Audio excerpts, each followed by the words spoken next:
Welcome to In the Spotlight. I'm Abigail Pogrobin.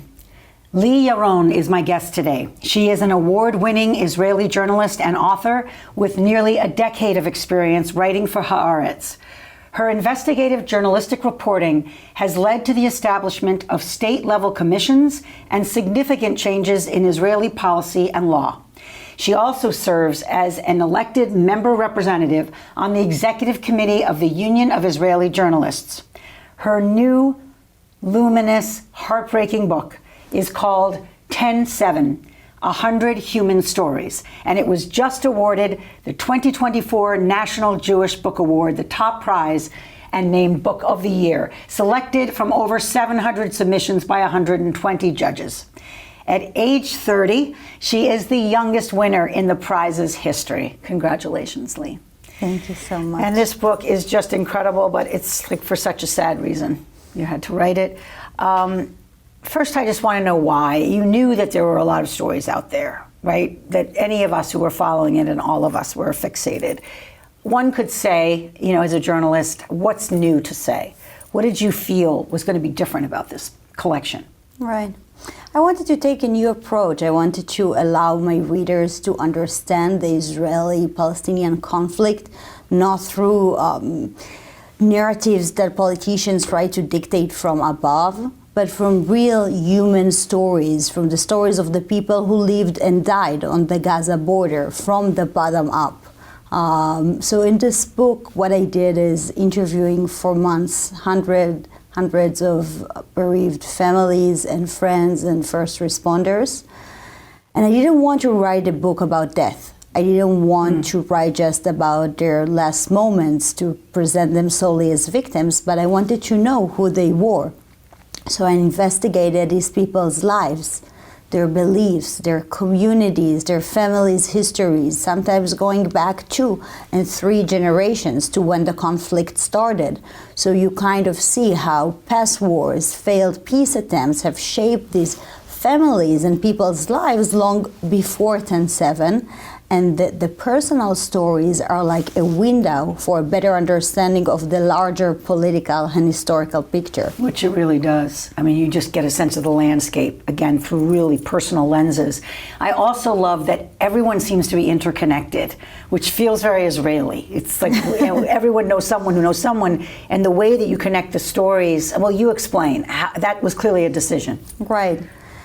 It was clear to me from the beginning that I don't want to tell individual stories, but stories that are connected to one another. So in every interview I conducted with a family, I asked them about a relationship their loved one had with other survivors or victims. So one story led me to another, and this web of relationships, of connections, became the backbone of the book. It's 12 chapters.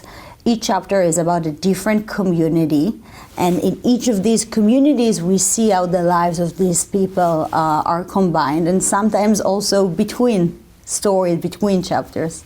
So you were the climate reporter for Haaretz, am I right? So right. How do we get from the environment to this kind of reporting? Is it reporting you'd done before?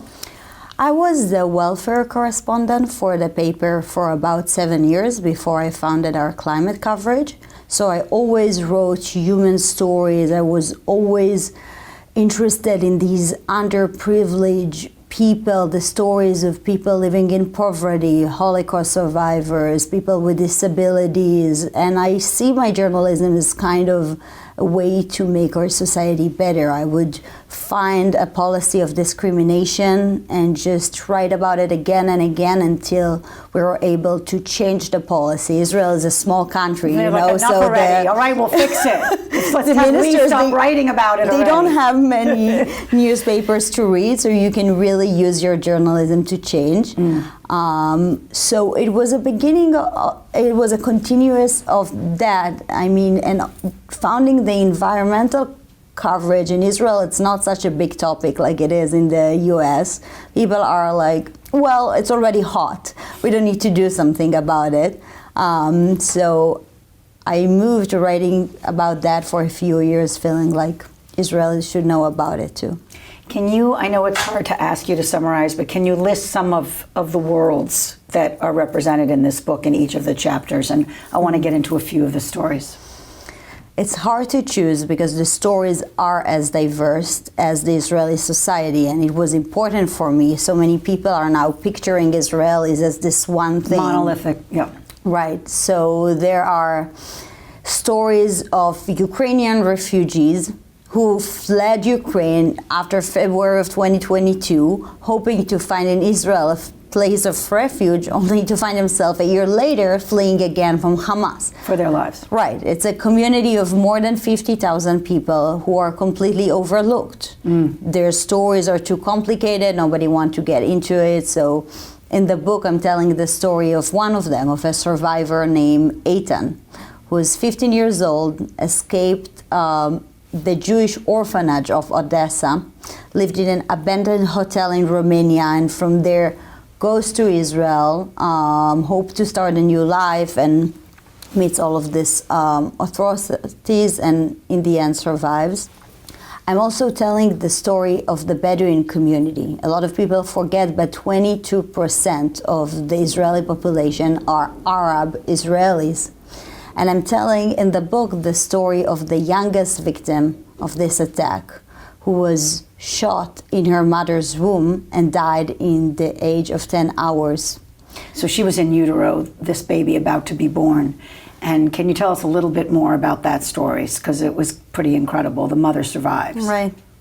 It starts with the mother. Her name is Sujud. She's 20 years old. Just got married to her husband Trifi. She's his second wife, something that is very common in the Bedouin community. They live in the Negev desert in an unrecognized village, which means they don't have electricity and flowing water all times of the day. And on this morning of 10/7, she was 9 months and 4 days pregnant. And around 5 a.m., she felt that she's about to give birth. And Sujud and Trifi entered the car and started driving to the Soroka hospital, thinking that in 1 or 2 hours, there are going to be 3 of them, they're going to be a family. But unfortunately, they met the Hamas terrorists on their way. And even though Sujud was visibly Muslim, wearing a hijab, and even though she was visibly 9 months pregnant, the Hamas terrorists shot her, and they shot her twice in her womb.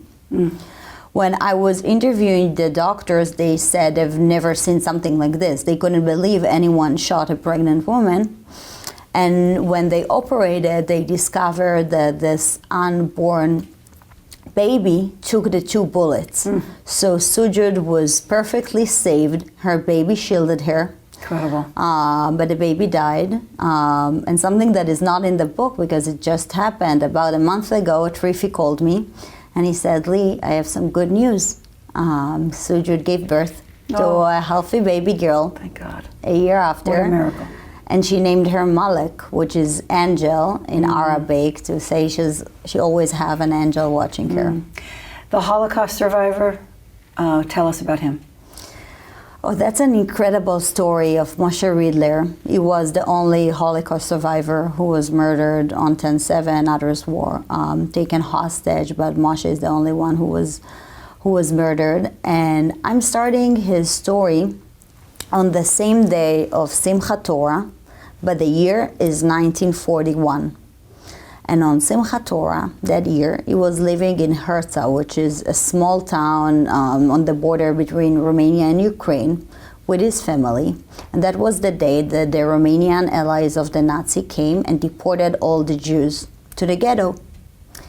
And he was deported with his family, separated from him, lost most of his family, survived somehow as a kid alone in the ghetto. And as a young man, when Israel was founded, he made Aliyah and he became a cop in Tel Aviv, wanting to achieve justice. He felt like that was the right job for him. And he became this kind of a famous police officer. He was known for arresting all the pimps and the drug dealers of Tel Aviv in the 60s. And when he retired, he moved to live near his daughter Pnina in this small, beautiful kibbutz named Kibbutz Cholit.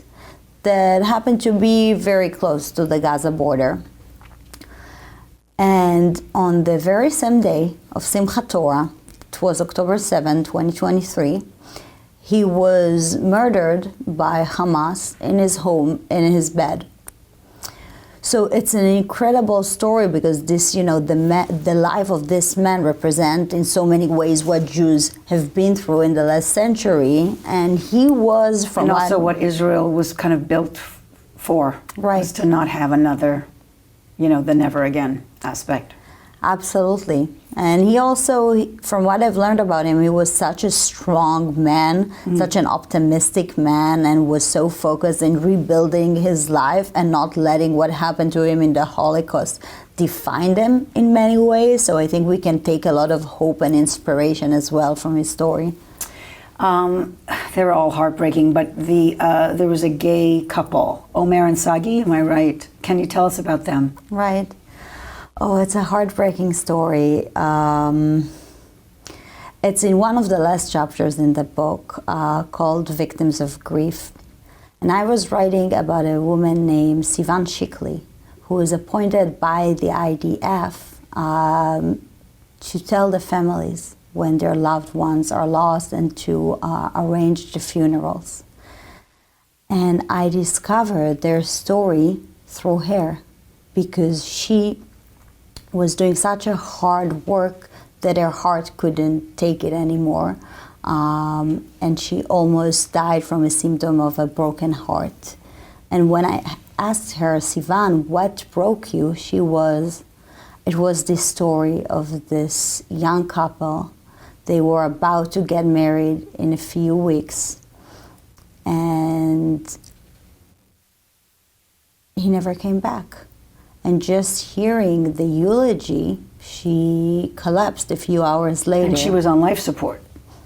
She almost died. She almost died. And you said that when she actually came back, when they, brought her out, the only person she remembered burying was Sagi.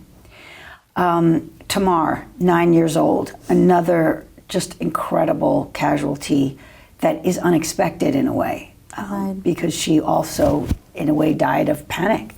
Can you explain? Tamar was this beautiful, blonde, 9-year-old girl living in the city of Ashkelon, which is a city that they suffered the largest amount of rockets from Gaza for many, many years. She was actually born in the previous war with Gaza, in 2014. So she was kind of born to, running to the shelter with her parents. That was always her reality.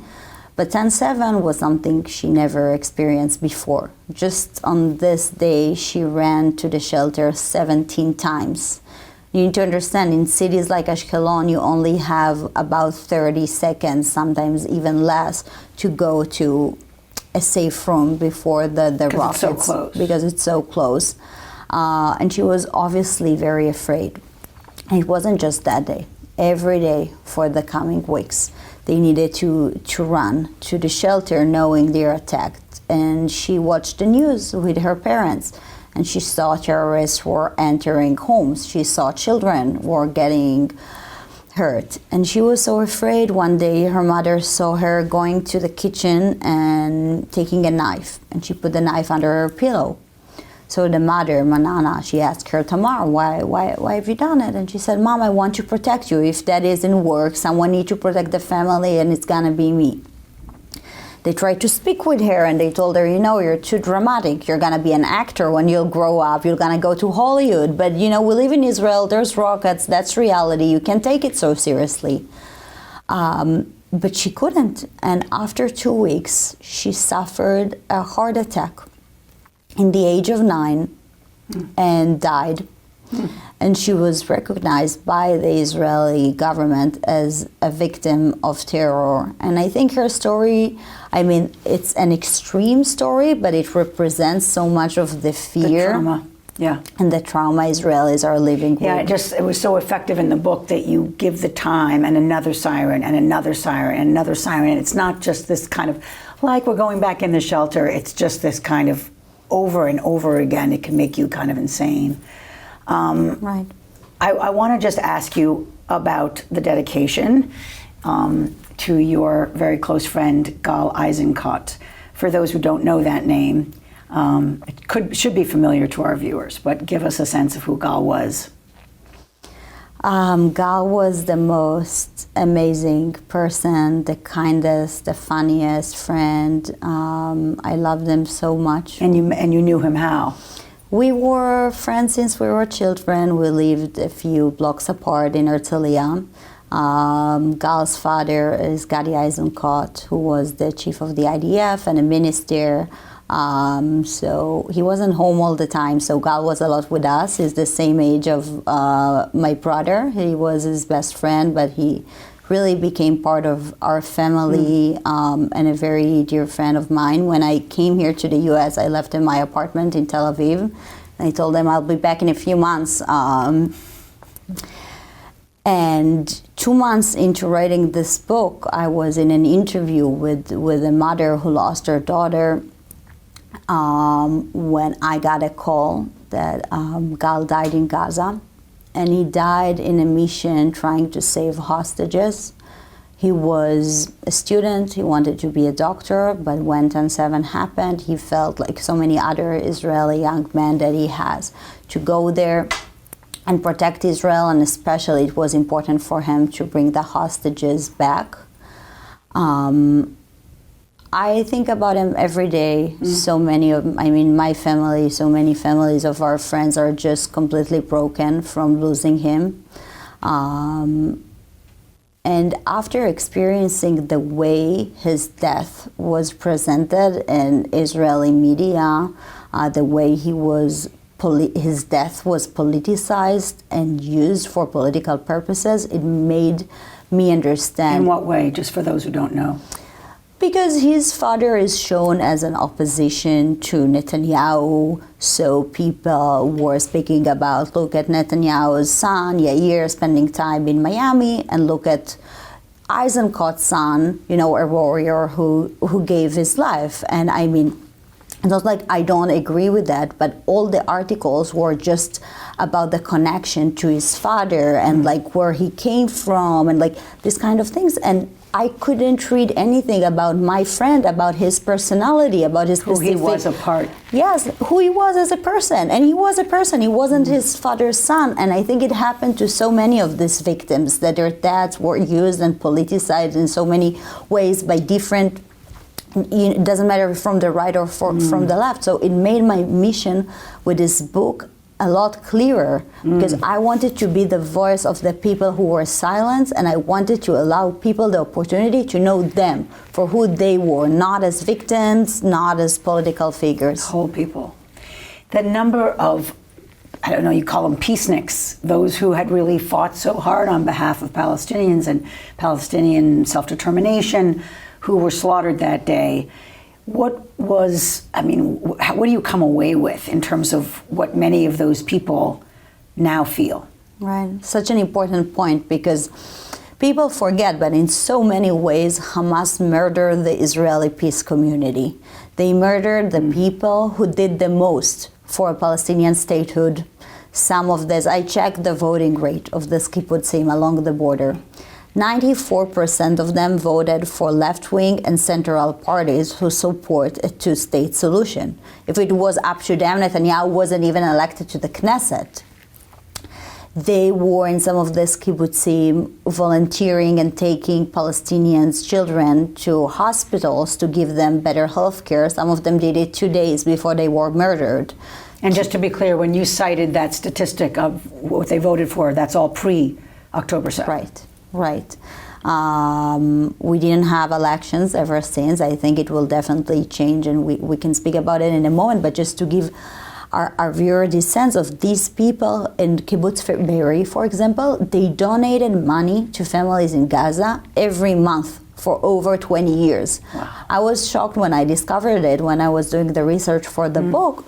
And I asked them why you never told it. And they're like, we don't want people to make a big scene out of it. We just give to our friends in Gaza. They lived there because they believed in coexistence. And speaking with so many of these families, they're broken. they feel like they lost their homes, they lost their families, they lost their friends, and they also lost everything they believed in. We see the change. I think it's a bit early to know how Israel will change because we're still, it felt like time was frozen this year. It's still October 7th. Like we're living it every day. People are living in fear and trauma, like more than a 16 months of Shiva in so many ways. But you see it in the numbers. A decade ago, 60% of the Israelis said, we believe that we can reach peace, that we can reach a two-state solution, and that's the right solution.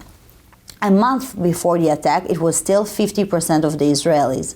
And if you look at it now, it's only 25 to 35% after the massacre. The people who say, sure, we still believe that we can have Israel and a Palestinian statehood.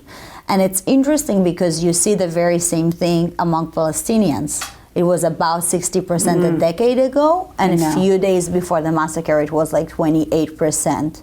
I mean, I come from the younger generation of Israelis, and people forget, but 50% of the Israelis were 30 years old or younger. And this number 30 means that we were born with or after the assassination of Prime Minister Yitzhak Rabin. And in so many ways with the murder of the peace movement, of the hope for peace with Rabin. I've never lived in a time where someone believed that we'll reach a solution. We were just told over and over again, my generation, the people who are now fighting this war, that we'll always live like this, that we can manage the conflict and not solve it. So I do hope that in a few years, and I'm not naive and I don't see the way now, but I do believe that in a few years, this generation will be the one to go and continue the legacy of Rabin and try to put an end to this conflict. The toll that it took on you to listen to story after story. You know, there's Raz Cohen in the book watched a woman be gang raped and stabbed at the same time to death. Himes, the Zaka volunteer who has to put these body parts somewhere and put, I mean, it's the most sacred and most unimaginable job. I mean, story after story. How did you go home and live your life having to carry these stories and get up the next day and listen to more?